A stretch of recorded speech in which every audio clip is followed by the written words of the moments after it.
भाविक आणि सज्जन, सर्व समर्थ सेवेकरी आणि भाविक गेली 7 दिवस 24 घंटे अहोरात्र या भूमीत आणि या सेवेमध्ये आपण सहभाग घेत आहात। यात बसलेले अनेक काही भाविक नवीन आलेले आहेत, तथापि इथे 24 तास सेवेत राहणारे, प्रहरे करणारे, श्री गुरुचरित्र वाचन पठन करणारे, पडेल ते काम करणारे, साफसफाईसह पादत्राणं सांभाळणारे, या सर्व साधकांचा समावेश आहे। आणि भगवान दत्त महाराज तथा स्वामी महाराज या सर्वांना आशीर्वाद देत असतात। जैसी जिनकी चाकरी वैसी उनको दे। ज्याची जेवढी सेवा आहे ती महाराज न कळत त्याच्या पदरात टाकतात। ही अनेक दशकांची शतकांची पावती आहे। म्हणून आपण आपला बहुमोल वेळ या कार्यक्रमाला खर्ची घालून आपण उपस्थित झालात। आज सकाळी 6 वाजेशी यज्ञभूमीत दैनिक दिनचर्या, विशेष याग आणि यज्ञाची पूर्णाहुती या सेवेत बरेच तास गेले आणि ठीक दुपारी 12 ते 12:39 या कालावधीमध्ये श्री गुरुचरित्र अध्याय क्रमांक 4 या पठणामध्ये आपण सर्वजण मंत्रमुग्ध झालेला होता। वारा मंद मंद वाहत होता। आलेल्या भाविकांची ऊर्जा, शांतता, टाचणी पडेल तर आवाज ऐका इतके शांतपणे एवढे हजारो भाविक आणि सेवेकरी कुठलाही गोंगाट गडबड न करता शांतपणे या सोहळ्यात सहभाग घेत होते। ही सुद्धा किमया त्यांचीच, म्हणजे स्वामींची। एवढा वेळ माणसं एका जागेवर कुठं शांत बसतात का? त्यांना सुद्धा ऊर्जा देण्याचं काम स्वामी करतात। आणि गेली 7 दिवस आपण बहुविध वेळेपैकी दुपारच्या सत्रामध्ये शंका समाधान या विषयावर हात घातलेला होता। आपण काल परवा रामायण महाभारत त्यातले जीवनादर्श, त्यात थोडेसे प्राथमिक माहिती असणारी शास्त्र, त्यात हस्तशास्त्र, संख्याशास्त्र, वास्तुशास्त्र, स्वरशास्त्र, त्यातली काही शास्त्र अजून अपुरी राहील, ती आपण पूर्ण करण्याचा विचार करतो आहे की ती आपल्या मातृभाषेत आपणापर्यंत कशी पोचते, गुणाकार भागाकार न करता ढोबळ मतानं। आपणाला ही शास्त्र जर आपल्या अंतःकरणापर्यंत पोचली तर आपल्या दैनंदिन जगतामध्ये या ज्ञानाचा उपयोग करता येईल। म्हणून आपण काल अंगपरीक्षा घेतली, कानावरून परीक्षा, डोळ्यावरून परीक्षा, हातापायाच्या बोटावरून परीक्षा।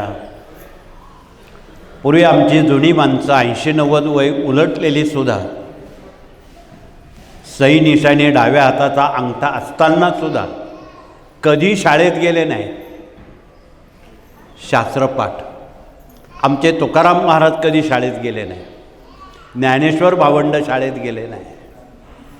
आमचा भारतीय संस्कृतीतला एकही संत कधी कॉलेज, शाळा, विद्यापीठात गेला नाही। पण त्यांना एवढं जे ज्ञान होतं आणि आहे ते PhD झालेल्या लोकांपर्यंत नाही. हे वेगळेपण आमच्या भारतीय संस्कृतीनं जोपासलेलं होतं.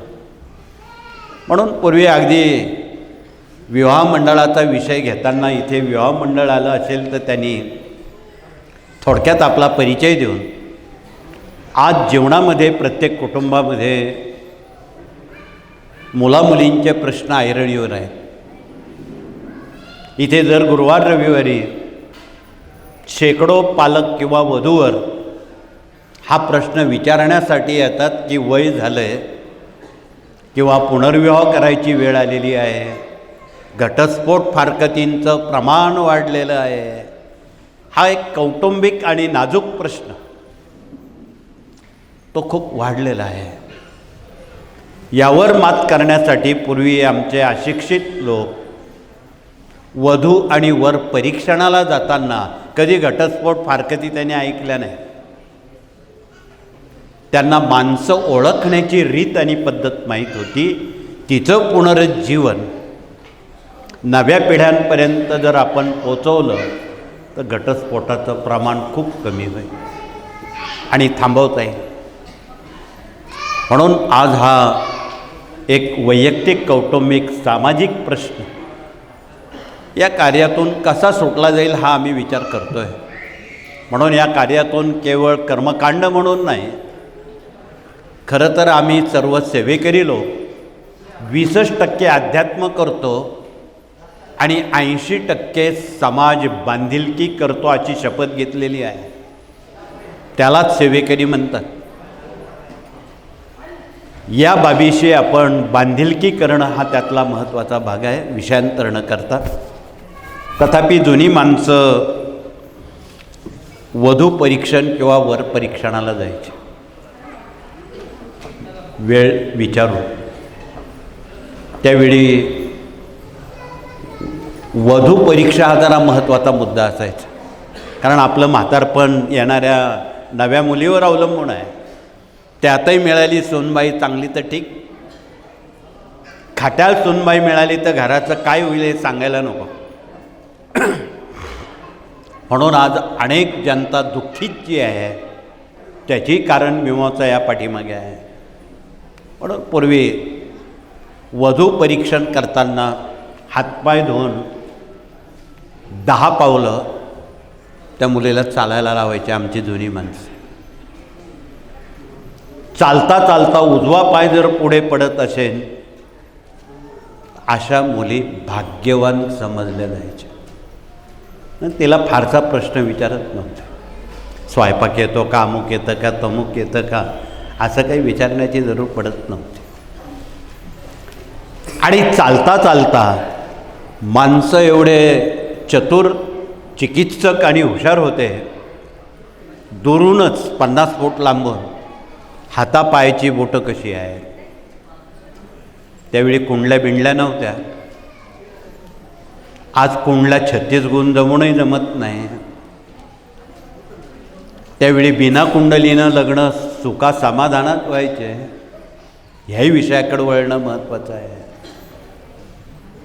त्यावेळी चालता चालता बोलता बोलता ही सारी शास्त्रं समाजसन्मुख पोचायची.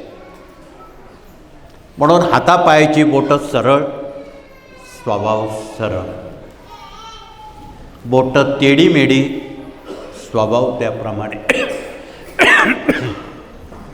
त्याप्रमाणे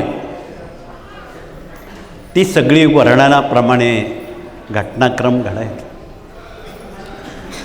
पायाकडे लक्ष गेलं का पायाची बोटं सरळ आहेत का.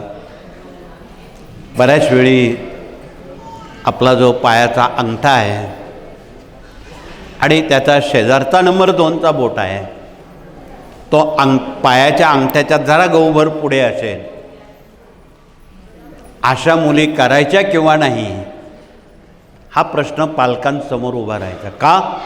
अशा मुली सासूच्या डोक्यावर मिरे वाटतात, म्हणजे त्या लवकर सासू होतात, हा त्याचा अर्थ आहे. मॉनिटर होतात. मग अशा मुली आपल्या घरात चालतील का? हे पत्रिकेत याचं उत्तर मिळत नाही, परंतु प्रात्यक्षिकरित्या बोले तैसा चाले त्याची वंदावी पाऊले. पावलावरून माणसाची परीक्षा करण्याची पद्धत होती. डाव्या पायाची करंगळी आणि शेजारचा बोट खूप आखूड असेल, मग मात्र आमचे पालक खूप घाबरायचे. अशा मुली करायच्या किंवा नाही, का करायच्या नाही, घरी गेल्यावर घरच्या गृहमंत्र्याला त्या सांगायच्या, अशी मुलगी आहे, तिची डावी करंगळी खूप आखूड आहे, त्याच्या शेजारचा बोट खूप आखूड आहे. त्याचं उत्तर असं आहे की फार दीर्घकाल तो संसार सुखाचा चालत नाही. काहीतरी व्यत्यय येतात, काहीतरी अपवाद होतात. बऱ्याच महिलांना परित्यक्ता म्हणून राहावं लागतं किंवा घटस्फोट फारकती होतात. अशा अनेक अडचणी या विधानामुळे निर्माण झालेल्या आहेत. म्हणून ते बोलताना सुद्धा अत्यंत सावधपणानं आणि उपचार पद्धतीनं आपण मुलामुलींची विवाह करावे हा संदेश आपल्याला द्यायचा. असं समजा असेल तर त्यावर या कार्यातून उपचार आहेत की अशा मुलींना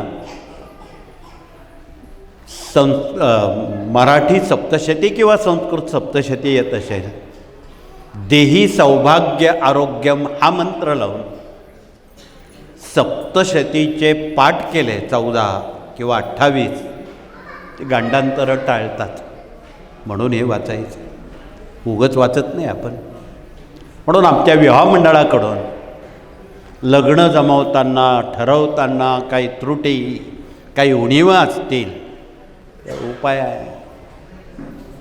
म्हणून ही उपाय पद्धत ज्याला पटत असेल त्यांनी अवश्य घ्यावी, पटत नाही त्यांना सक्ती नाही.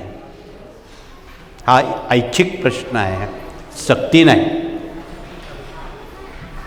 म्हणून हाताच्या बोटावरून, पायाच्या बोटावरून, कपाळावरून माणसांची मनमतं जिंकली जात होती. ज्यांचं कपाळ खूप मोठं असतं त्याच्या जन्मपत्रिकेत कुठेतरी मंगळ असतं. मग त्या तुल्य वधूवरांची जोडी आपण बरोबर ऋणानं बंदी करतो का, हा थोडा अभ्यासाचा प्रश्न आहे. म्हणून या गोष्टी पडताळून पाहणं महत्त्वाचं आहे. ज्यांच्या कपाळावर आपण जिथे कुंकू किंवा गंध पुरुष माणसं लावतात त्या ठिकाणी मस, काळा ठिपका किंवा तीळ असेल, असे लोक भांडण करण्यात, वाद घालण्यात नंबर 1ला असतात. असे लोक बघा तुम्ही, आधी त्यांना हात जोडा, बाबा तू मोठ्या बापाचा, त्याच्या नादी लागू नका, तो तुम्हाला बोलण्यात नक्कीच हरवेल. म्हणून अशा लोकांना पहिला नमस्कार करावा. दुर्जनः प्रथमः वंदे, हे हत्यार वापरावं तर तुमचा समय बरोबर चालेल. कानावरून परीक्षा आहे. ज्यांचे कान खूप मोठे मोठे आहेत अशी माणसं किंवा अशा व्यक्ती एका प्राण्याप्रमाणे वागतात की ज्याच्या पाठीवर विटा, रेती, माती वाहिली जाते. प्राणी कोणता ते तुम्हाला माहीत, आता त्यांची संख्या घटली, पण अशा प्राण्याच्या बुद्धीप्रमाणे ते असतात. म्हणून मध्यम कानाची माणसं चतुर, उत्सदी आणि हुशार असतात. परंतु ते जाऊ द्या, आपल्याला बारीक कानाची माणसं हवी आहेत. ज्यांचे कान खूप बारीक असतात अशा व्यक्ती प्रचंड काटकसरी, कंजूस असतात. रुपया खर्च करायचा असेल तर 10 वेळा विचार करतात. अशा माणसांचा उपयोग सोसायट्या, वित्त, बँका, पैसा याला जर जबाबदारी दिली, 1 रुपयाचा भ्रष्टाचार होणार नाही, 1 रुपया इकडे इकडे करणार नाही. तुम्ही अनुभव घेऊन बघा. म्हणून बारीक कानाची माणसं वित्त विभागाकडे दिली तर तुमचा आर्थिक बोजा जो आहे, कर्ज निवारण करण्याचा भाग आहे, तो हलका जाईल. हा कुटुंबातला असो की सामुदायिक क्षेत्रातला असो. म्हणून या साऱ्या बाबी समाज प्रबोधनातून, सत्संगातून, रामायणावर बोलता येईल, महाभारतावर बोलता येईल, गीतेवर बोलता येईल, पुराणांवर बोलता येईल, हे कोण सांगेल. म्हणून या सगळ्या निवडलेल्या बाबी जनसामान्यांना ज्या गरजेच्या आहेत तेवढ्यावरच बोलावं, अवांतर बोलणं उचित नाही. म्हणून या साऱ्या बाबी पूर्वी ही जुनी माणसं प्रबोधनात सांगायची. या विवाहाच्या मुद्द्यावर विषय निघाला म्हणून आमच्या दिंडोरी तालुक्यात एकेकाळी तरुण पिढी जरा हाताबाहेर वागायला लागली होती. म्हाताऱ्या माणसांचं ऐकत नव्हती. पूर्वी मुली बघायला म्हातारी माणसं पक्की करून यायची, मग ती मुलं खाली मान घालून हो म्हणायची. आता तसं राहिलं नाही. आता जमाना बदललेला आहे. तपशिलात न बोलता आमचे जुने सेवेकरी गेल्या 70 वर्षापूर्वीचे आता ते हयात नाही. त्यांचं 70 माणसांचं कुटुंब होतं. 6 भाऊ होते. प्रत्येकाला 4-5 मुली होत्या. आणि दरवर्षी 4-4, 5-5 मुलींची त्यांना लग्न करावं लागायचे. लग्न म्हणतं करून बघ, घर म्हणतं बांधून बघ, विहीर म्हणते खोदून बघ, अशी मराठीत शेतकऱ्यांची म्हण होती. आणि त्यावेळी आमचे तरुण मंडळी त्यांनी एक वेगळाच गट केला की मुली बघायला जाताना, वधू परीक्षणाला जाताना एकही म्हातारा न्यायचा नाही म्हणे. काही लांबण लावतात आणि काही सांगतात नाही. म्हणून त्यांनी न कळत बहिष्कार घातला. आणि इथेच जवळ 2-3 मैलावर असणाऱ्या गावातून मुलगी बघायला 12 गाड्या गेल्या, बैलगाड्या. त्यावेळी बैलगाडीत जायची. 5-50 माणसं मुलगी बघायला गेले. त्यात सगळे तरुण तुर्क बसलेले होते. पण एक साठी उलटलेला आमचा जुना सेवेकरी त्यात लपून छपून शाल पांघरून बळजबरी घुसला. तिथे पाहुणचार झाला, सगळं काही झालं, चहापान झालं. आणि मग प्रश्न बातचीत सुरू झाली. सामनेवाले सुद्धा खोल पाण्यातले होते, विचारवंत माणसं होती. त्यांनी विचारपूस, विचारविनिमय बरोबर साधला. पण सामनेवाले लोक हुशार होते. मुलगी बघायलाही तर सगळे टोळबैरव आलेत म्हणे, पोरं टोरं आले, त्यांच्याशी काय बोलायचं म्हणे. ही मराठी भाषा आहे. काही प्रश्न विचारले. ते म्हणे आम्ही मुलगी तुमच्या घरात जरूर देतो म्हणे, पण आम्हाला लग्नामध्ये 7 विहिरी भरून तूप जर तुम्ही देत असाल तर मुलगी तुमच्या घरात देतो, आणण्याचा चालले जा म्हणे. विचारलेला प्रश्न अत्यंत चातुर्यानं विचारलेला होता. सगळे तरुण घाबरले. 7 विहिरी भरून तूप, आणि आणणार कसं, देणार कसं, विहिरी ठेवणार कशा. म्हातारा हुशार, त्यानं आपल्या अंगावरची शाल फेकून दिली आणि त्या मुलांना बाजूला करून पुढे जाऊन उभा राहिला. सामनेवाल्यांसमोर प्रतिप्रश्न केला, तुम्ही 7 काय विहिरी मागता, मी 10 विहिरी भरून तूप एकटा देतो म्हणे. 10 विहिरी भरून तूप एकटा देतो, त्या विहिरी घासून पुसून माझ्यासमोर आणून ठेवा तर देतो म्हणे.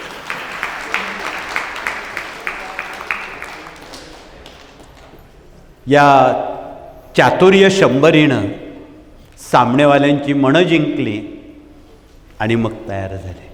तरुण तुर्क म्हातारे अर्क हे नाटक त्यावेळी सुरू झालेलं होतं गेल्या 50 वर्षापूर्वी. मग म्हातारी माणसं घरात लागतात, हा त्यातला अर्थ होता. आणि मग तेव्हापासून या तालुक्यावर वयस्कर माणसं वधू परीक्षण, वर परीक्षणाला जायची. वर परीक्षणाला जाताना सुद्धा वर कसा असावा, नुसतंच मुलींच्या बाबतीत परीक्षण नको, वरही त्या योग्यतेचा असायला हवं. ज्यांच्या भुवया खूप रपटप जाडजूड आहेत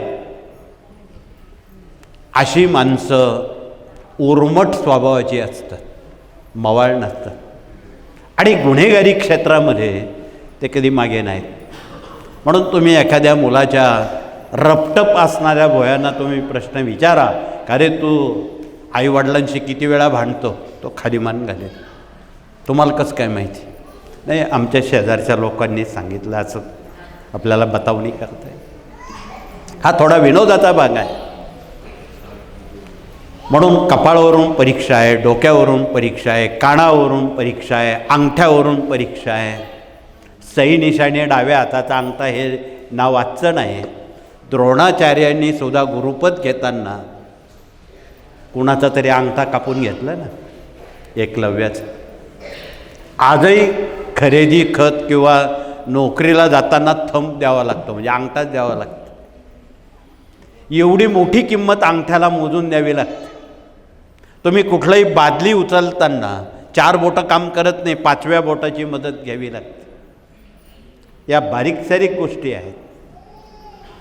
म्हणून समाज आणि कुटुंबशास्त्रामध्ये हे जे सारे बुद्धी पुरस्कार या कार्यात जे विभाग काम करतात, त्यात मूल्य शिक्षण असेल, विवाह संस्कार असेल, प्रश्न उत्तर असेल, मराठी अस्मिता असेल, डॉक्टर आरोग्य विभाग असेल, स्थापत्य असेल, न्यायिक भाग असेल, कायदेशीर सल्लागार विभाग असेल, याज्ञिकी प्रतिनिधी असतील, हे बुद्धी पुरस्कार मानव कल्याणासाठी आयोजित केलेले आहेत.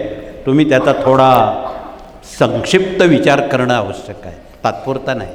केवळ आपला प्रश्न सुटला म्हणजे गंगेत घोडण आलं असं नाही. म्हणून या सर्व बाबी समाजशास्त्राला खूप महत्त्वाच्या आहेत. वधू परीक्षण, वर परीक्षण या बाबी तशा खूप महत्त्वाच्या आहेत. म्हणून एवढ्या बारीक सारीक बाबी आपणाला किमान माहीत असाव्यात. चालतानासुद्धा काहींच्या पायाखालून प्रकाश दिसतो, ते अशुभ लक्षण आहे. अगदीच विटेसारखा सपाट पाय असणं ते अशुभ लक्षण आहे. मग तुम्ही म्हणाल त्यावर उपाय काय आहेत? त्यावर असणारे उपाय इथे गुरुवार रविवारी सूचित केले जातात आणि त्यावर मात करण्याचं सामर्थ्य अध्यात्मामध्ये आहे. म्हणून अध्यात्माकडे का वळावं ते यासाठी वळा. ताप आला म्हणून डॉक्टरकडे जावं, ताप मिटला तर कोणी डॉक्टरला भेटायला जात नाही, तसं नको. म्हणून अध्यात्म हे न विसरणारी बाब आहे, ते विसरायचं नसतं. म्हणून या कार्यानं ही सारी विभागं कार्यरत करताना त्याला जोड काही शास्त्रांची दिलेली आहे. आपण आत्ता जे अंगशास्त्र, हस्तशास्त्र समजून घेताना उजवा हात हा पुरुषांसाठी असतो, डावा हात हा भगिनींसाठी असतो. त्या हातावर वरच्या तलाट्यानं खूप काही काही लिहिलेलं आहे. ते आपल्याला कितपत वाचता येतं तो वैयक्तिक प्रश्न आहे. परंतु ढोबळ मतानं आज जी मुलं शिक्षणानंतर चिंतेत पडतात, कुठल्या लाईनला द्यायचं, डॉक्टर व्हायचं, वकील व्हायचं, इंजिनियर व्हायचं, MPSC UPSC IAS व्हायचं, की अजून काही उद्योग व्यवसाय करायचा, या भ्रमामध्ये वाट चुकल्यासारखं वागतात. तुझे आहे तुझं पाशी, तुझ्या हातावर लिहिलेलं आहे, तू वाच, त्याआधी समजून घे. ग्रंथ समजले तर संत समजतील आणि संत समजले तर भगवंताकडे जात आहेत. म्हणून ग्रंथांचं का वाचन करावं. आणि हल्ली मोबाईल TV-मुळं वाचन संस्कृती मोडीत निघालेली आहे. सगळ्या लायब्रऱ्या, ग्रंथालय धुळखात पडलेली आहे. मोठे मोठे जाडजाड ग्रंथ कोणीही उकलून बघत नाही. त्यामुळे ही अवस्था झाली. म्हणून त्यावर प्रबोधन करणं आणि वाचन संस्कृतीला चांगली दिशा देणं ही काळाची गरज आहे. म्हणून त्यासाठी या कार्यानं खूप शास्त्र आवडीनुसार आणलेले आहेत, कंटाळा म्हणून नाही. जे ढोबळ मतानं सोपे आहेत असेच यातून सांगितलेले आहेत. या हस्तशास्त्रात ज्यांच्या करंगळी हा बुधाचा बोट आहे, बुद्धी, त्याच्या बुडापासून बुध रेषा सरळ असेल, त्याला दुसरी रेषा आडवी गेली नसेल, खंडित नसेल, अशा विद्यार्थ्यांना तुम्ही BCom, CA, LLB, LLM, magistrate, वकील या बौद्धिक क्षेत्राकडे अभ्यास केला तर तो यश मिळू शकेल.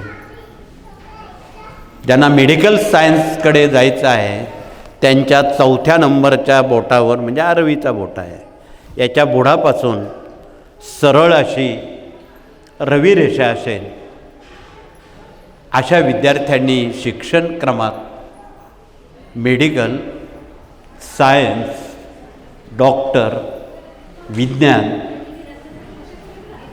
हा विभाग निवडावा. अभ्यास केल्यास यश मिळेल, बिना अभ्यासानं नाही. देरे हरी पालंगावरी कधीच देणार नाही. तशी मागणी करू नका. कष्टाशिवाय पर्याय नाही. इथे काही आमचे इंजिनियर बसलेले आहेत. इथे जे इंजिनियर असतील कृपया त्यांनी हात वरती करावे. इकडे येऊन बसा. इंजिनियर मुली असतील त्यांनी हात वर करा. धन्यवाद. त्यांच्या हाताच्या ताळव्यावर, म्हणजे त्यांच्या डावा हात, त्यांच्या ताळव्यावर गुणाकाराची किंवा बेरजेची निशाणी असेल, असे लोक नामांकित भूमितीशास्त्र किंवा इंजिनिअरिंग शास्त्रात यश मिळवतात, अभ्यास केला तर. मग ते वास्तुशास्त्र असो, भूमितीशास्त्र असो, स्थापत्य असो, सिव्हिल असो, यात ते यश मिळवतात. त्या खाणाखुणा ठरलेल्या आहेत व्यासांच्या. म्हणून हे शास्त्र स्वतःचा हात स्वतःच बघा, इतरांना दाखवू नका. इतर काही लोक घाबरून येतील, ते गंगेवर तुम्हाला माहीत आहे. म्हणून तसं करू नका. स्वतःचा हात स्वतःच बघा, अभ्यासानं बघा. म्हणून डॉक्टर, वकील, इंजिनियर हे कसे ओळखावेत, त्यानंतर गुन्हेगार कसे ओळखावेत. आमच्याकडे दर गुरुवार रविवारी पोलीस खाते येऊन बसतं, पोलीस डायरी घेऊन. गुन्हेगार कसे पकडावेत, त्याचा विटनेस कसा मिळवावा, ते पण भोवयांवर, डोळ्यावर, अंगठ्यावर दिलेलं आहे. ज्यांचा अंगठा खूप आखूड असेल, नंबर 2च्या बोटाच्या बुडापर्यंतच असेल, खूप अंगठा जाड असेल, टम असेल, अशा व्यक्ती सराईत गुन्ह्यांमध्ये खूप प्रसिद्ध असतात. त्यावरून क्ल्यू पकडता येतो. मोठे मोठे जे गुन्हे घडतात आणि आज जेलमध्ये जे काही ठराविक लोक शिक्षा भोगतात, त्यांचे फिंगरप्रिंट घेतले आणि जर परीक्षण केलं तर ही काळ्या दगडावरची रेघ आहे. आमचे अनेक पोलीस अधिकारी जेलमध्ये जाऊन त्या आरोपींच्या फिंगरप्रिंट तपासून हे शास्त्र आम्ही पक्क केलेलं आहे. उगाच नाही, पुस्तकी ज्ञान म्हणून नाही, वस्तुस्थिती लपवता येत नाही. एवढ्या परखडपणे हे शास्त्र गेली 40 वर्ष जनतेसमोर आम्ही मांडत असतो. म्हणून या साऱ्या बाबी गप्पा मारण्याच्या नाहीत, वास्तव शोधण्याच्या आहे. तथापि ही माणसं आपणाला पकडता यावी म्हणून डोळ्यावरून परीक्षा आहे. डोळ्याला जो पांढरा बुबुळ किंवा पांढरा पटल आहे, त्या पटलावर बरंच काही वरच्या तलाट्यानं सुद्धा लिहिलेलं आहे. हे अजून कुणाला माहीत नाही. पांढऱ्या बुबुळावर, पटलावर काळा ठिपका, मस, तीळ आला असेल, ती माणसं आंतरराष्ट्रीय गुन्हेगारीत हातखंडा असतो, खूप प्रसिद्ध म्हणून. असे अनेक गुन्हेगार जेलमध्ये शिक्षा भोगतायत आणि त्यांचे पुरावे मिळालेले आहेत. म्हणून माणूस किती खोल पाण्यात आहे हे डोळ्यावरून कळतं. गुन्हेगार माणसं डोळ्याला डोळा लावू शकत नाही, ते खाली मानतात. या सर्व बाबी समाजशास्त्रात, कुटुंबशास्त्रात कोणीतरी सांगितल्या पाहिजे. म्हणून हे सांगण्याचं प्रयोजन. हे थोडं विनोदाचा भाग आहे आणि विनोदातून सांगितलं तर लोकांना लवकर पटतं. गणित गुणाकारातून, बीजगणितातून कळत नाही. म्हणून ढोबळ मतानं या बाबी पटकन लक्षात राहतात. म्हणून हे हस्तशास्त्र, अंगशास्त्र, स्वरशास्त्र, वास्तुशास्त्र हे आमच्या लोकांचं पाठ झालेलं आहे. मला तरी विसर पडतो, परंतु आमच्या लोकांचं परफेक्ट पाठ आहे आणि त्याचा उपयोग आपणाला निश्चितपणे वेळोवेळी करता येईल आणि यावा, हा त्यामागचा उद्देश आहे. म्हणून असं बऱ्याच बाबी आहेत. या सर्व अधिक माहिती इथे आपल्याकडं ज्ञानदान भाग 4 आहे, तो आणून दाखवा. त्यामध्ये ही 4-5 शास्त्र दिलेली आहेत, त्या आकृत्या दिलेल्या आहेत हातावरच्या. त्या हाताच्या 8 आकृत्या दिलेल्या आहेत, त्या काढून दाखवा. त्यातला हस्तशास्त्र हा विभाग खूप मौलिक महत्त्वाचा आहे. तुम्ही जर तो ग्रंथ वाचायला घेतला तर समाधान होईपर्यंत खालीच ठेवणार नाही. एवढं अमोल ज्ञान या ग्रंथात संमिश्र दिलेलं आहे. म्हणून ते आपण पानं कधीतरी चाळावीत, ती आचरणात आणावीत, त्याच्या अनुभूती इतरांना सांगाव्यात, म्हणून सांगण्याचं प्रयोजन. असे 4-5 शास्त्र दिलेले आहेत. त्यात एक अंकशास्त्र दिलेलं आहे. जे लोक 1 तारखेवर जन्म घेतात, समजा आज तारीख 4 आहे, 4/12/2025 ही आजची तारीख आहे. त्याचा भाग्यांक कसा काढायचा ते सांगतो. 4/12 त्यात दिलेलं आहे. 4/12/25, 4-3 7 7 2 9, 9-5 14, 14-7 19. आजच्या अंकाची बेरीज 19 आली. त्याची 1 अंकी बेरीज करायची, 19, 9-1 10, म्हणजे आज 1 भाग्यांक आहे. म्हणजे आजच्या दिवसाला किंवा 1 तारखेला जी व्यक्ती जन्माला येईल त्याचा शासकग्रह सूर्य आहे. त्याचं रत्न माणिक आहे. वयाच्या 10 नंतर त्याची हळूहळू प्रगती होते, परंतु त्याला कालांतरानं चमका निघणं, छाती दुखणं. इथे 1 तारीख जन्माला आलेली व्यक्ती असतील, कृपया त्यांनी हात वरती करावं, म्हणजे आपल्याला प्रात्यक्षिक समजतं. थोडेसे हात वरती आलेत. त्यांनी उच्च शिक्षणाकडे अवश्य वाटचाल करावी. ते IAS किंवा स्पर्धा परीक्षात त्यांना यश मिळू शकतं अभ्यास केला तर. ज्यांची 2 तारीख आहे, 1 तारखेच्या बाबतीत 1 तारीख, 19 तारीख, त्यांचा भाग्यांक एकच येतो. 28 तारीख, 8-2 10 म्हणजे 1, 19 9 1 1, 10 0 उडाला 1, 1 तारीख, 10 तारीख, 19 तारीख, 28 तारीख यांचा जन्मांक भाग्यांक 1 येतो. त्यांचा शासक ग्रह रवी आहे. त्यांनी माणिक रत्न घालावं. हे माणिक रत्न आमचे मुकुंदराव तुमच्याजवळ वेळ असेल तर ते या शास्त्रात प्रवीण आहेत, त्यांचा अभ्यास आहे. म्हणून त्यांना विचारून वय वजन साधारण वय 20 वर्ष असेल तर 2 कॅरेट ते रत्न परिधान करावं. वय 40 असेल, वजन 60 किलो असेल, 3-3.5 कॅरेट ते रत्न वापरावं. वय 60च्या पुढे असेल तर 4-5 कॅरेट ते रत्न वापरावं. हे सगळं या अंकात दिलं आहे. तू ते अंक दाखव ना बा. हे सगळं ऐकीव बात नाही, ही लेखी स्वरूपात दिलेलं आहे. पण ते ग्रंथ चाळले तर आपल्याला कळेल. आणि या पंचामृत ग्रंथामध्ये 5 शास्त्र दिलेली आहेत.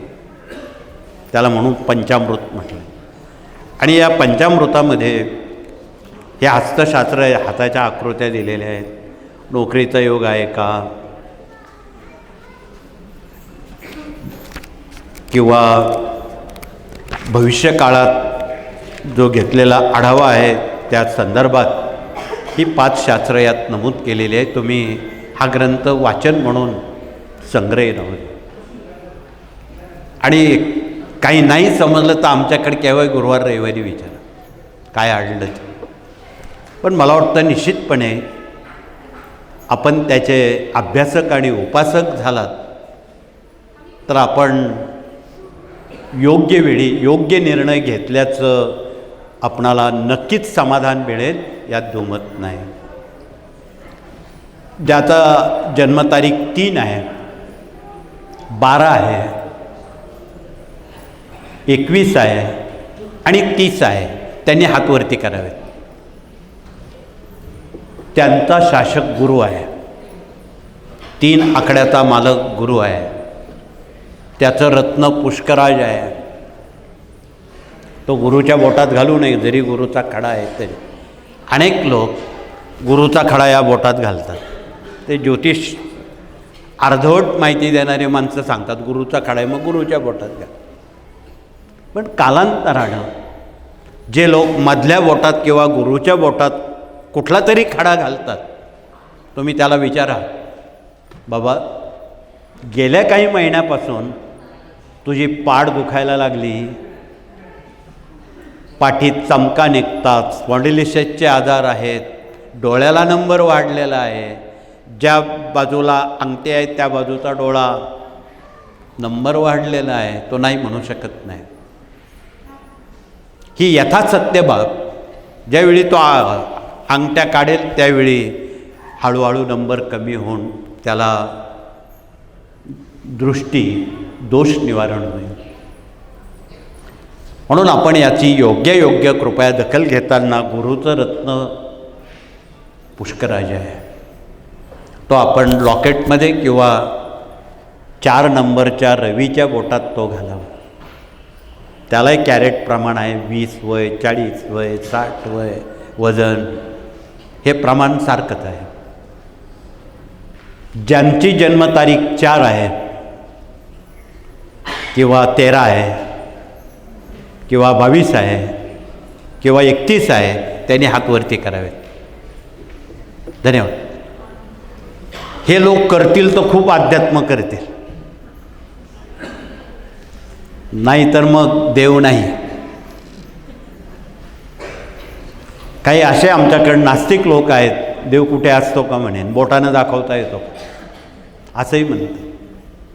असे लोक 4 जन्मतारखेवर त्यांचा जन्मांक भाग्यांक 4 असतो. त्याचा गुरु, त्याचं रत्न हर्षल आहे. या पंचामृतात दिलेलं आहे, अधिक माहिती आहे ती आपण बारकाईनं वाचावी. ज्यांची जन्मतारीख 5 आहे, 23 आहे तथा 14 आहे, त्यांनी हातवरती करावे. धन्यवाद.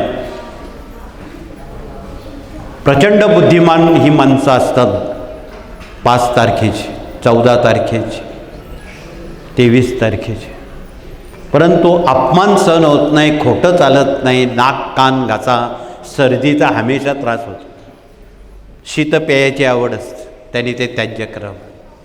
मित्र फार असतात, सगळ्यांना मदत करतात, एकही मित्र त्यांना संकटकाळी मदत करत नाही. रत्न आहे 5, त्यांचं रत्न 5 आहे, ते करंगळीत घालायचं असतं. अधिक माहिती या ग्रंथाची पानं काढली. आमचे गुरुजी नेहमी हा विषय त्यांचा आवडता आहे. प्रत्येकाला कान टोचून सांगतात की हे तुझं रत्न आहे, हेच गाण. कारण कान टोचणं हा त्यांचा गुणधर्म आहे आणि तो तिसऱ्या दिवशी पिकलाच पाहिजे. खूप तपशिलात बोलणं उचित नाही. ज्यांची जन्मतारीख 6 आहे, 15 आहे, 24 आहे, त्यांनी हातवरती करावे. 6, 15, 24. धन्यवाद. ही माणसं राजेशाहीप्रमाणे राहणारे असते, राजासारखे विलासी, चैनी, थाटात राहणारे असते. परंतु अपमान सहन होत नाही, खोटं चालत नाही, बॉसिंग चालत नाही, हा त्यांचा स्वभाव आहे. हे खरं असेल तर हो म्हणा, नाही तर नाही म्हणून सांगा. ही बाब काळ्या दगडावरची रेघ आहे. हे समाजशास्त्रात कोणी सांगत नाही एवढं धाडस करून. हे फक्त या मार्गातून सांगितलं जातं. परंतु ते सगळ्यांना मदत करणारे लोक असतात. परंतु दुर्दैवानं त्यांचा उपयोग लोक करून घेतात, काम झालं का सोडून देतात. अशाही घटनाक्रम घडतात. पण त्यांना एक सवय आहे, उशिरा झोपणे, उशिरा उठणे, गोड आवडणे. गोड आवडलं गुलाबजाम तर पोटभर तेच खातील, भाजीपाला खाणारच नाही. लहान मुलं असले ना, ते आईला सांगते मला मिठाईच आहे, पालेभाज्या नको. अशी एक सवय आहे. मोडण्यासाठी हे शास्त्र आपल्याला माहीत पाहिजे. त्यांचं रत्न हिरा, पन्ना. त्यांनी हिरा वापरावा. पण ते आत्ता रत्न खूप महाग झालेत, ते सामान्य लोकांना परवडणारे नाहीत. म्हणून त्यांनी त्या नवग्रहाची सेवा करावी, नवग्रह स्तोत्र वाचावं. त्याला पैसे लागत नाही. हे बिना पैशाचं काम आहे. पटतं का बघा. ज्याची जन्मतारीख 7 आहे, 16 आहे, 25 आहे, त्यांनी हातवरती करावे. 7, 16, 25. धन्यवाद. ही माणसं पुनर्जन्म म्हणून जन्माला आलेली असतात, विटनेस नसताना. ही कोणी महान मागच्या जन्मातले योगी असण्याची शक्यता आहे. मागचा जन्म आठवत नाही कोणाला, पण यांना एक आठवतं. आगामी काय घडेल याची स्वप्न त्यांना पडतात. समजा एखाद्या कुटुंबात अपघात होणारा असेल, यांना 2 दिवस आधीच कळतं, 8 दिवस आधीच कळतं, तमुकचा अपघात होणार आहे, असं होणार आहे. तसंच घडतं. पण हे धाडस करत नाही, आपण याला आधीच सांगायला पाहिजे होतं, असं धाडस करत नाही. पण यांना कालांतरानं वयाच्या 35-36 नंतर पोटाचे त्रास होतात. का? यांना भजी, बटाटे, वडा, चटक मटक पदार्थ फार आवडतात. आणि मध्यरात्री जाग येणं, त्यावेळी बरोबर 2 वाजेची वेळ असते. दचकून उठणे, स्वप्न खूप पडणे, एकही लक्षात न राहणे, लहानपणी पडणे, लागणे, दुखापत होणे, पाण्यात डुबकी मारणे, अपघात होणे, हे सतत चालू असतं. त्यातून ते वाचतात. ते 7 नंबर. त्यांचा रत्न आहे वरुण. रत्न आहे स्फटिक. उष्णतेचे विकार, पाईल्सचे आजार त्यांना नेहमी होतात. म्हणून त्यांनी स्फटिक माळ वापरावी. उष्णता कमी, हिवाळ्यात नव्हे, एरवी. ज्यांची जन्मतारीख 8 आहे, 8, 17, 26, त्यांनी हातवरती करावेत. 8, 17, 26. धन्यवाद. यांना चपला बुटं पायतानाची फार आवड असते. घरी जर गेलं तर 2-4 जोड पडलेलेच असते. त्यामुळं कधी कधी पाय दुखणं, हाडाचे मणक्याचे त्रास होणं. तशी ही माणसं हाडाची असतात. लात मारतील तर पाणी काढतील, मराठीत म्हण आहे. प्रचंड कष्टाळू आहेत. त्यांचं रत्न शनीचं नीलम आहे. कष्ट करण्याची त्यांची सतत इच्छा असते आणि कष्टाला ते कधी हरत नाही. ते 8 नंबर. म्हणून त्यांचाही मित्रमंडळी खूप उपयोग करून घेते आणि काम झालं का सोडून देते. म्हणून मित्रमंडळींपासून सावधान राहावे. ज्यांचं जन्मतारीख 9/18/27 आहे त्यांनी हात वरती करावा. धन्यवाद. त्यांचा शासकग्रह मंगळ आहे, रत्न पवळा आहे.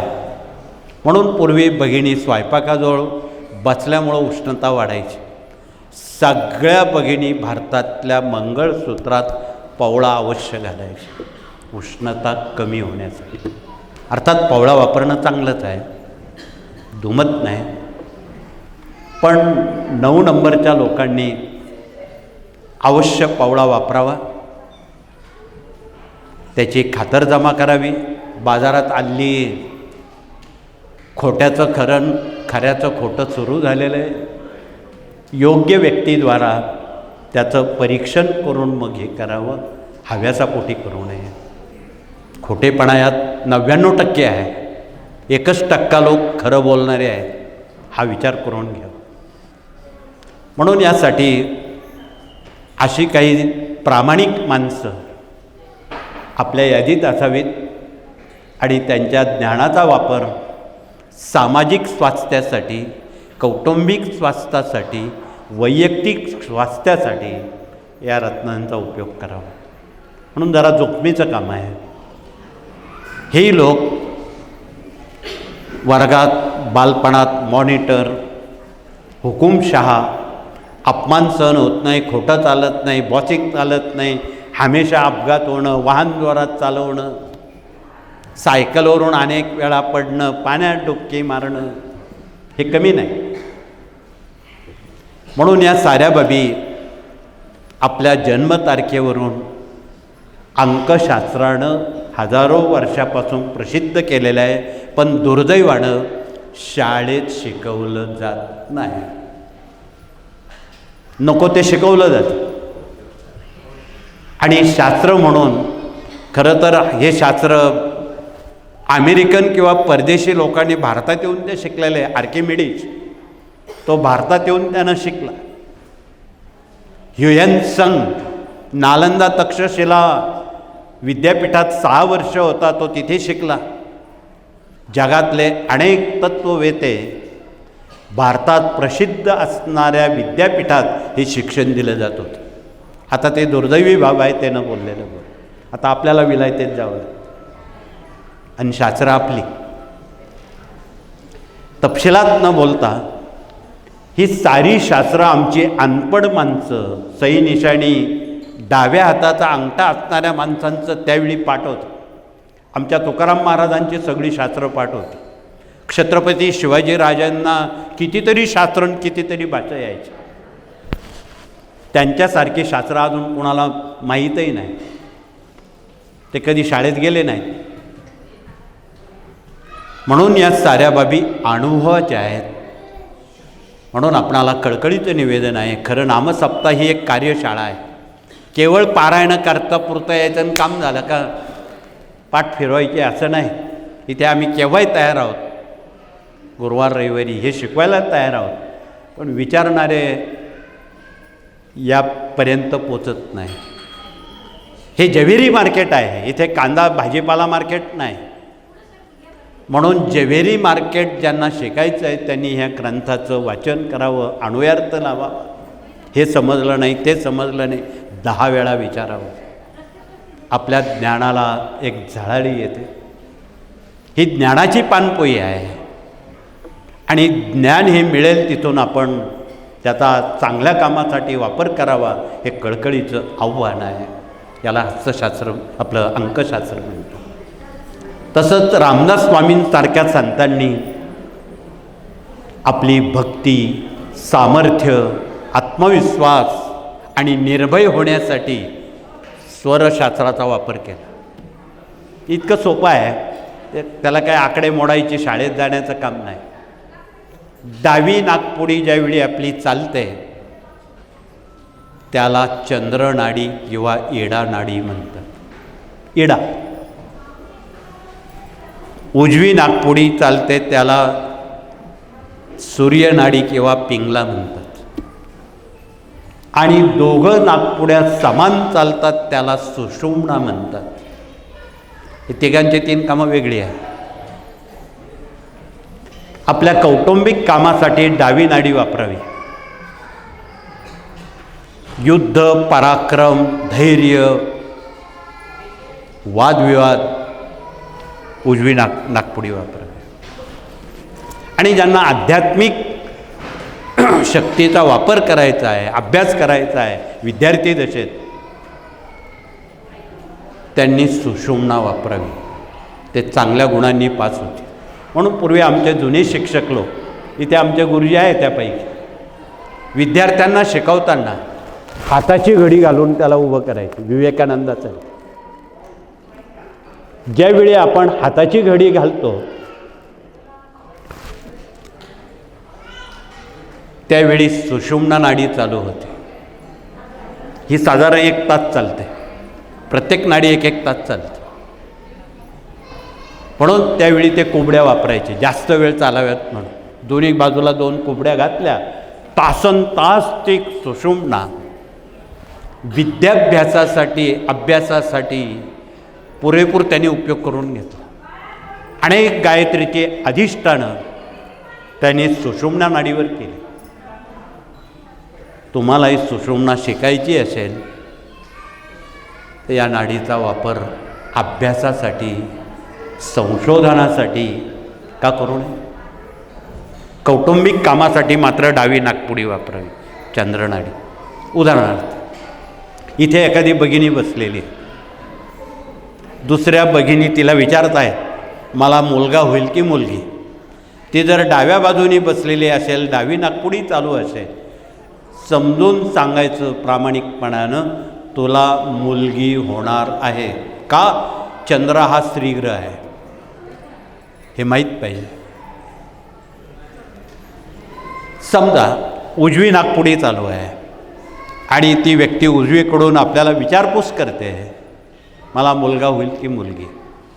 त्यावेळी हमखास सांगावं, पुत्रप्राप्ती होणार. सूर्य हा पुरुष ग्रह आहे. धोका एवढाच आहे, ज्यावेळी सुषुम्ना चालते त्यावेळी कानावर हात ठेवावे. विचारलं तर मुलगा होईल का मुलगी? आम्हाला सांगता येत नाही असं उत्तर द्या. कारण ही सुषुम्नाचं काम नाही, या नाडीचं काम वेगळं आहे, हे माहीत पाहिजे. म्हणून याचा खुलासा या पंचामृत ग्रंथानं स्वच्छ शुद्ध भाषेत आपल्यासमोर केलेलं आहे. म्हणून आपणाला कळकळीचं निवेदन आहे की आपण हे तपासा, मग अभ्यास करा. इतकं सोपं हे स्वरशास्त्र सामान्य गोरगरीब जनतेला पुढे नेण्यासाठी, डोळस श्रद्धा जनतेपर्यंत पोचवण्यासाठी, विना पैशानं ज्ञानी बनवण्यासाठी ही शास्त्र वाट पाहत आहेत आपली.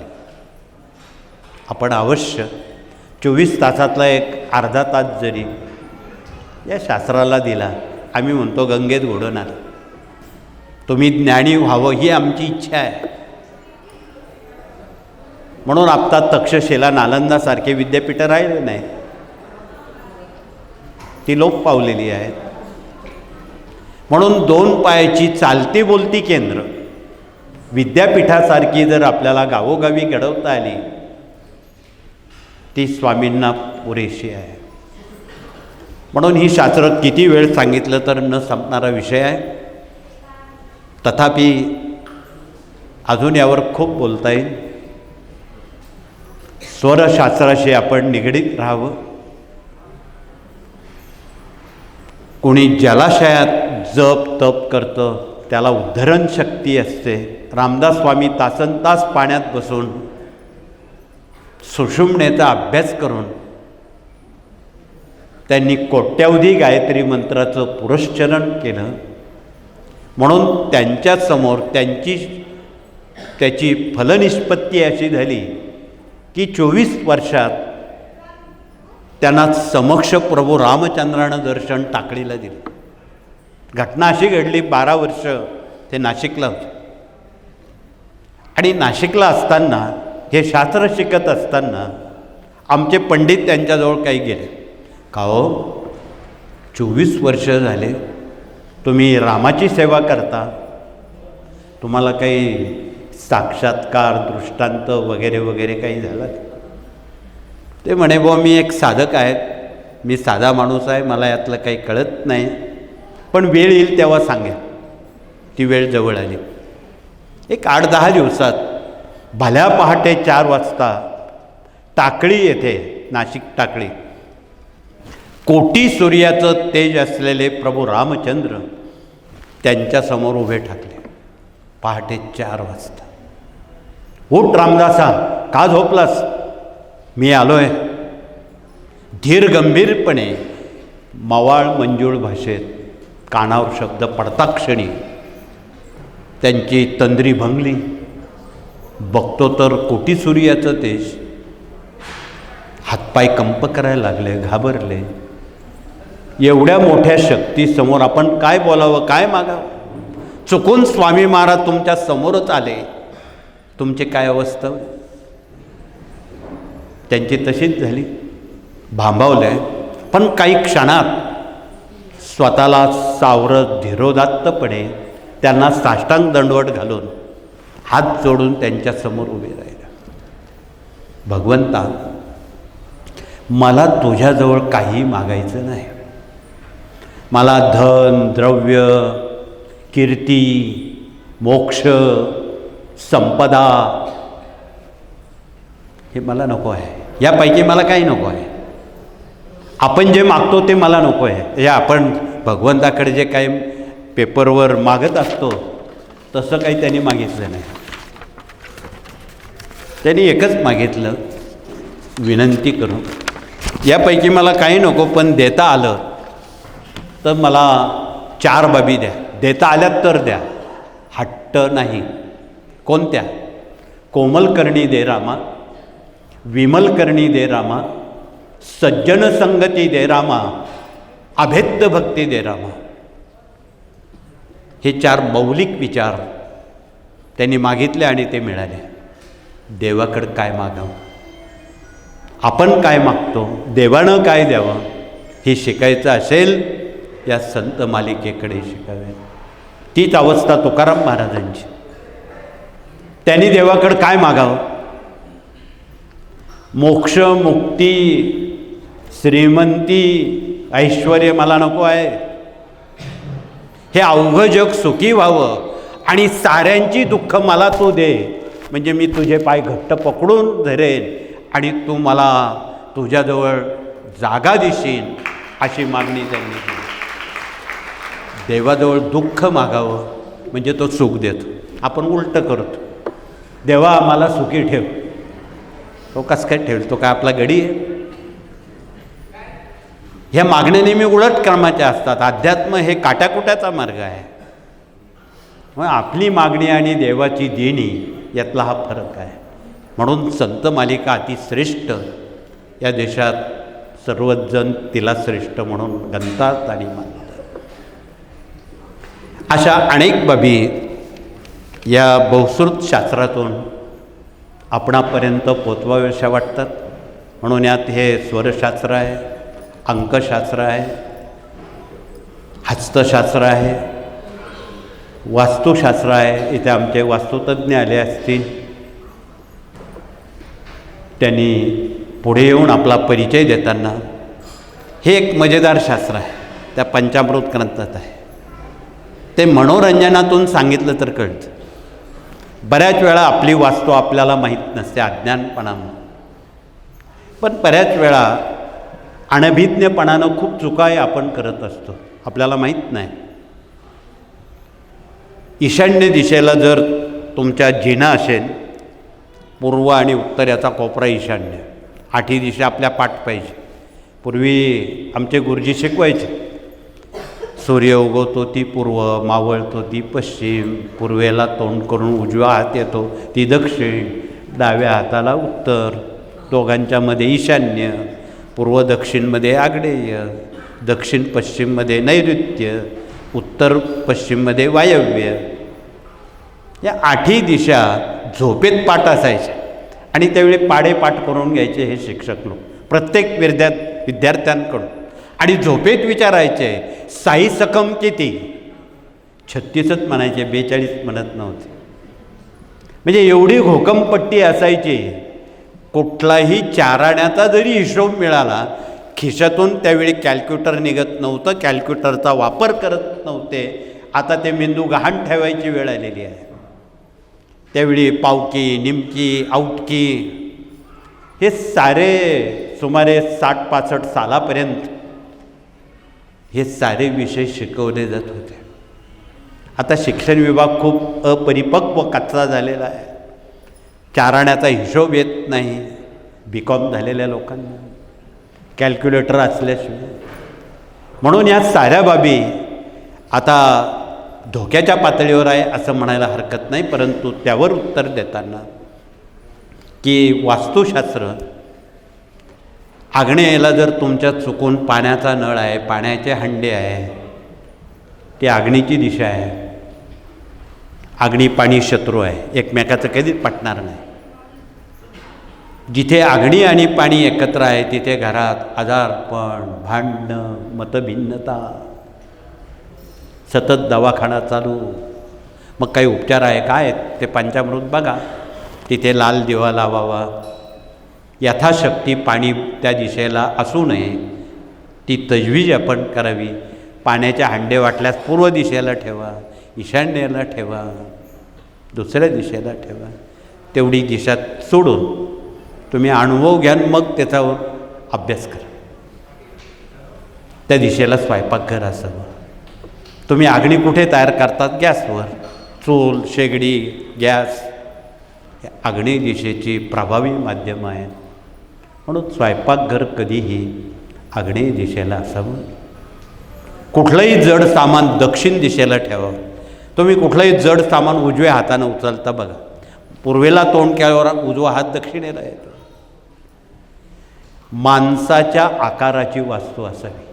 आपण कपडे शिवतो, खिसे किंवा हे का ठेवलेले असतं? खिसे म्हणजे कपाट आहेत. कपाट कुठल्या दिशेला असावं?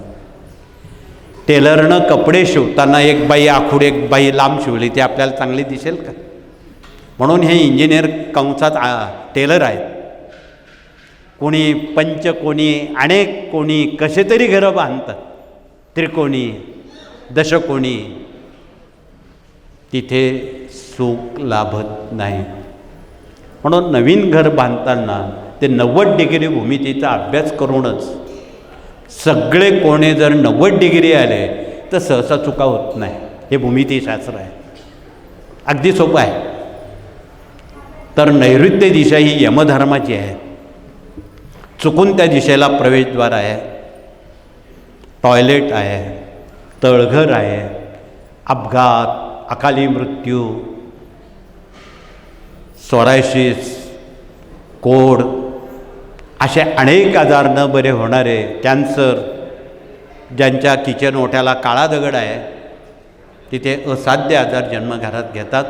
चुकून इथे बसलेल्या भगिनींच्या किचन ओट्याला काळा कडप्पा आहे, त्याने हात वर करावा.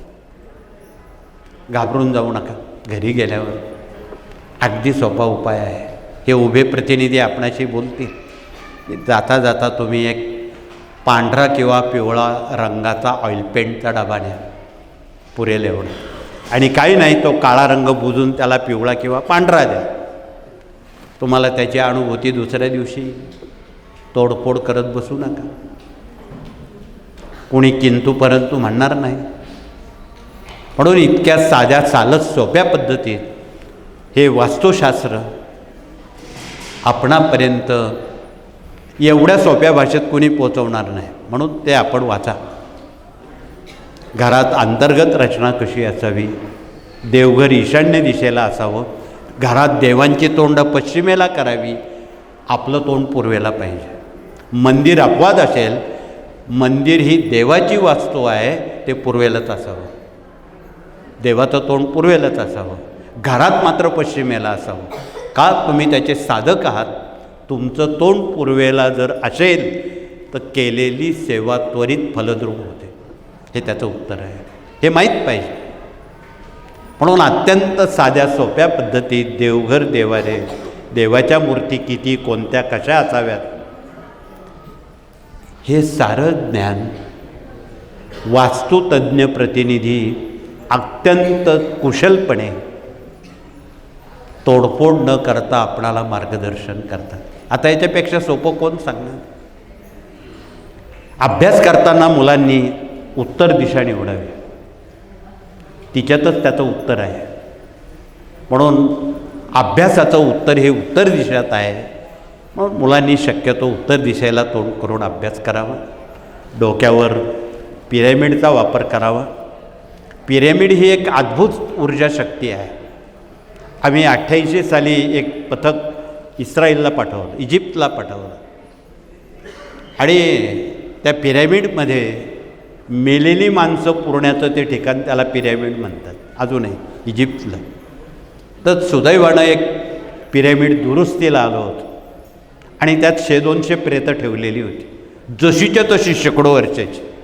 मग आम्ही हा विचार केला, मेलेली व्यक्ती जर त्या पिरॅमिडमध्ये दीर्घकाल तशीच राहते तर त्या ऊर्जेचा उपयोग सजीव व्यक्तीला का करायचा? म्हणून आम्ही पहिला प्रयोग, एका लाकडी टेबलवर हे पिरॅमिड,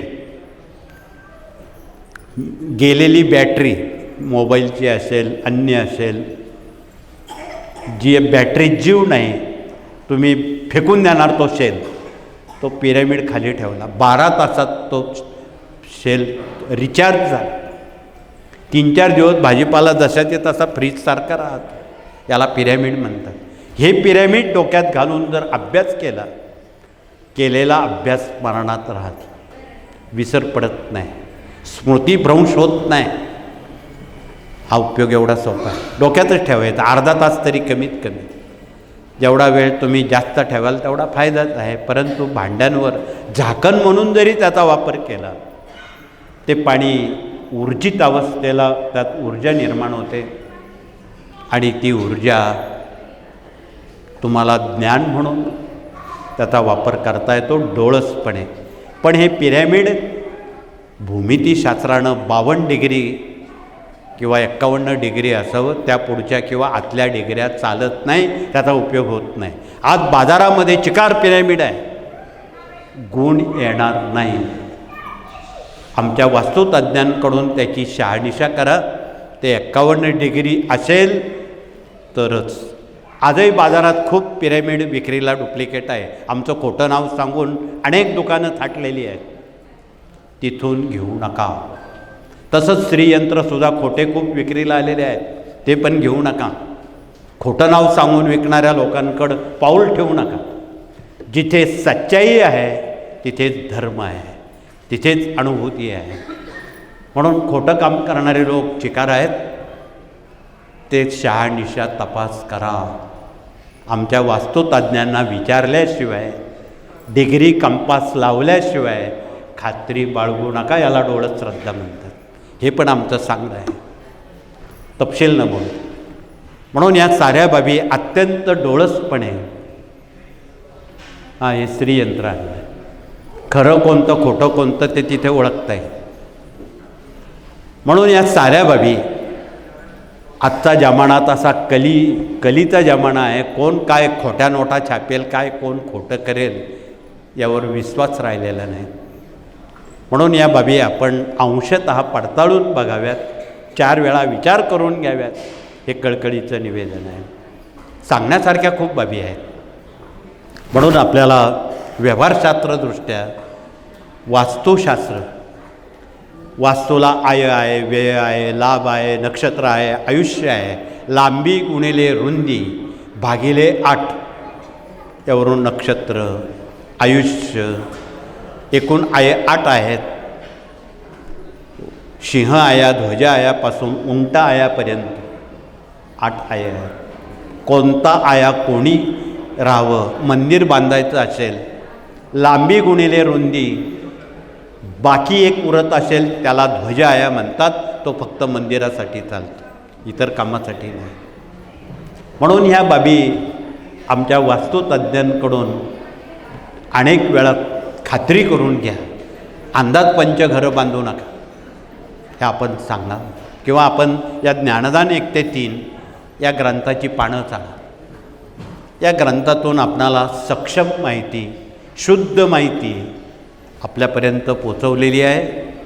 त्यावरून अनेक लोक आता बाजारू झालेले आहेत, लोकांना च्युते बनवत आहेत, खोटं आमचं नाव सांगतायत. त्यापेक्षा तुम्हीच हा ग्रंथ वाचा, तुम्हीच तुमच्या घराचं वास्तुतज्ञ डॉक्टर व्हा, असा आमचा सल्ला आहे. खोट्या लोकांकडून खोटी कामं करण्यापेक्षा डोळसपणे तुमचं चुकलं तर आम्ही त्या मिनिटाला तुमची चूक दुरुस्त करून देऊ. म्हणून हा एक बाणा आपल्याजवळ असणं जरुरीचं आहे. म्हणून वास्तुशास्त्रापासून आपणाला अत्यंत डोळसपणे या साऱ्या गोष्टी माहीत असाव्यात म्हणून सांगण्याचं प्रयोजन. मी अधिक वेळ आपला घेणार नाही. इथे 6 वाजेपासून अनेक जण इथे आलेले आहेत. आमचे वास्तुतज्ञानंतर पुढचे प्रतिनिधी आज उद्या या विभागातून आपण विचारेल त्या माहितीवर उत्तर द्यायला तयार आहेत. तथापि आज दत्त जयंतीचा सोहळा आहे. पुढील उपक्रम आमचे याज्ञिकी आणि आमचा कृष्णा उद्याचे उपक्रमाबद्दल माहिती देतील. राज्यात, देशात आणि जगात या दत्त जयंतीनं खूप उत्साहात प्रतिसाद दिला. देशभरात आणि राज्यामध्ये एकूण सुमारे 55 लाख सेवेकरी गुरुचरित्राला बसलेले, स्वतःहून, फोर्स नाही, स्वतःहून. त्यांना काही कोणी सांगितलं नाही गुरुचरित्र वाचा म्हणून. का बसावेत एवढ्या लोकांनी? आपणच आपल्या मनाला विचारू, काय आहे त्यात एवढं? काय ऊर्जा आहे, काय ताकद आहे? हे तर झालं देशामधलं. पण ओमान, दुबई, अमेरिकेसारख्या ठिकाणी आमची महाराष्ट्रीयन माणसं, भारतीय माणसं मागे नाहीत. त्यांनी हा ध्वज स्वामींचा खांद्यावर घेतला आणि आव्हान दिलं जगाला विवेकानंदासारखं, हे जग आम्ही स्वामीमय बनवून दाखवू. हा त्यांचा बाणा आहे. म्हणून जगाला स्वामीमय बनवण्यासाठी अनेक भाषांचा वापर करावा लागेल. मराठी, हिंदी कळली म्हणजे सारं कळलं असं नाही. अनेक भाषा, भारतातच 16 भाषा बोलल्या जातात. आपण भारतीय असून आपल्या महाराष्ट्रातल्या लोकांना तामिळी, कानडी, तेलुगू बोलता येतं का? अशा अनेक प्रांतवाद, भाषावाद या देशात संबंधितांनी स्वातंत्र्य देण्यापूर्वी ते निघून गेलेले आहेत, तपशील न बोलतात.